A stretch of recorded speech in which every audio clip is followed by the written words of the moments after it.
मौलाना अरशद मदवी, जो भारत के संविधान का तुम उल्लंघन कर रहे हो और सुप्रीम कोर्ट को जो चैलेंज दे रहे हो, जरा औकात में रहकर बात करना चाहिए। अपराधी पैदा करो, जिहादी पैदा करो और बलात्कारी पैदा करो, थूक जिहाद करो, लव जिहाद करो, लैंड जिहाद करो, हिंदुस्तान के खिलाफ आतंकवाद का समर्थन करो। ऐसे करने के बाद वो फिर सुप्रीम कोर्ट से न्याय की उम्मीद करो।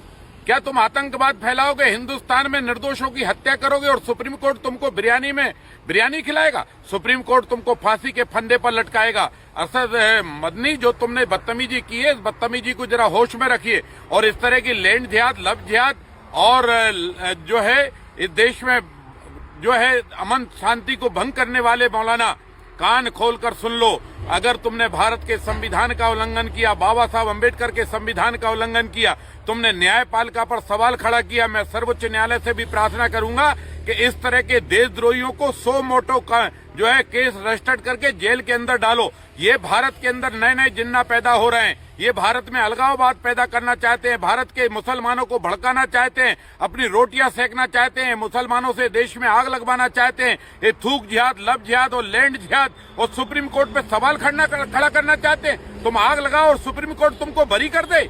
तुम लाल किले पर निर्दोषों की हत्या करो और सुप्रीम कोर्ट तुमको बरी कर दे।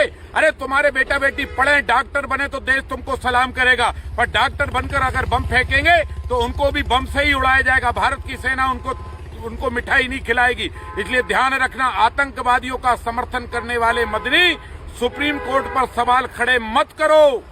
अपने औकात, अपनी गिरबान में झांक कर देखो, अपने बदतमीज औलादों को बारे में सोचो। भारत के संविधान को ताक में रखोगे तो तुम जेल में सड़ोगे या फांसी के फंदे पर लटकाए जाओगे। भारत विरोधी गतिविधियां भारत में किसी भी कीमत पर बर्दाश्त नहीं की जाएंगी। तुमने भारत के संविधान का, भारत के न्यायालय का अवमानना की है और तुमने भारत में लैंड जिहाद, लव जिहाद, आतंकवाद और थूक जिहाद जैसे शब्दों को, जिहादी शब्दों को मान्यता देकर इससे ये साबित कर दिया है कि तुम्हारी मानसिकता हिंदुस्तान में आग लगाने की है। और हिंदुस्तान की मानसिकता भी क्लियर है कि अब आग लगाने वालों को ही हिंदुस्तान जलाएगा और खत्म करेगा।